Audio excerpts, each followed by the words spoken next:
ಶುಭೋದಯ, ನಮಸ್ಕಾರ, welcome to Yoyo Kannada. ಬನ್ನೀಗ ನೋಡೋಣ ಹವಾಮಾನದ ಅಲರ್ಟ್. ರಾಜ್ಯಾದ್ಯಂತ ಆವರಣ ಆರ್ಭಟ ಜೋರಾಗಿದ್ದು, ಭಾರತೀಯ ಹವಾಮಾನ ಇಲಾಖೆ ಅಕ್ಟೋಬರ್ 29ರವರೆಗೆ ಭಾರಿ ಮಳೆಯ ಮುನ್ಸೂಚನೆ ನೀಡಿದೆ. ರಾಜ್ಯದ 6 ಜಿಲ್ಲೆಗಳಲ್ಲಿ ಧಾರಾಕಾರ ಮಳೆಯ ಸಾಧ್ಯತೆಯಿಂದ ಆರೆಂಜ್ ಅಲರ್ಟ್ ಘೋಷಣೆ ಮಾಡಲಾಗಿದೆ. ಇತರ ಕೆಲವು ಜಿಲ್ಲೆಗಳಲ್ಲಿ ಯೆಲ್ಲೋ ಅಲರ್ಟ್ ಜಾರಿಯಲ್ಲಿದೆ. ಬಂಗಾಳ ಕೊಲ್ಲಿಯಲ್ಲಿ ಮತ್ತು ಅರಬ್ಬಿ ಸಮುದ್ರದಲ್ಲಿ ಉಂಟಾದ ವಾಯುಭಾರ ಕುಸಿತದಿಂದ ಕರಾವಳಿ ಮತ್ತು ದಕ್ಷಿಣ ಒಳನಾಡಿನಲ್ಲಿ ವ್ಯಾಪಕ ಮಳೆಯಾಗುವ ಸಂಭವ ಇದೆ. ವಾಯುಭಾರ ಕುಸಿತದಿಂದ ಕರಾವಳಿ ಪ್ರದೇಶಗಳಾದ ಉಡುಪಿ, ಮಂಗಳೂರು ಮತ್ತು ಕಾರವಾರದಲ್ಲಿ ಭಾರಿ ಮಳೆಯಾಗುವ ಸಾಧ್ಯತೆಗಳಿವೆ. ದಕ್ಷಿಣ ಒಳನಾಡಿನ ಜಿಲ್ಲೆಗಳಾದ ಮೈಸೂರು, ಮಂಡ್ಯ, ಹಾಸನ ಮತ್ತು ಚಾಮರಾಜನಗರದಲ್ಲಿ ಸಾಧಾರಣದಿಂದ ಭಾರಿ ಮಳೆಯಾಗುವ ಸಾಧ್ಯತೆಗಳಿವೆ. ಈ ಪರಿಸ್ಥಿತಿಯಿಂದಾಗಿ ಕೃಷಿ, ಸಾರಿಗೆ ಮತ್ತು ದೈನಂದಿನ ಚಟುವಟಿಕೆಗಳ ಮೇಲೆ ಪರಿಣಾಮ ಬೀರಬಹುದು. ರಸ್ತೆಗಳಲ್ಲಿ ಜಲಾವೃತವಾಗುವ ಸಾಧ್ಯತೆಗಳು ಇರುತ್ತವೆ.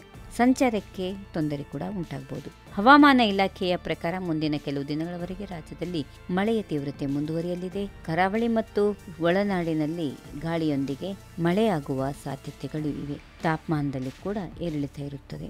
If you like this video, ಬೇಗ ಲೈಕ್ ಮಾಡಿ, ಕಾಮೆಂಟ್ ಮಾಡಿ, ಶೇರ್ ಮಾಡಿ ಹಾಗೂ ಯೋಯೋ ಟಿವಿ ಕನ್ನಡವನ್ನು ಸಬ್ಸ್ಕ್ರೈಬ್ ಮಾಡಿ.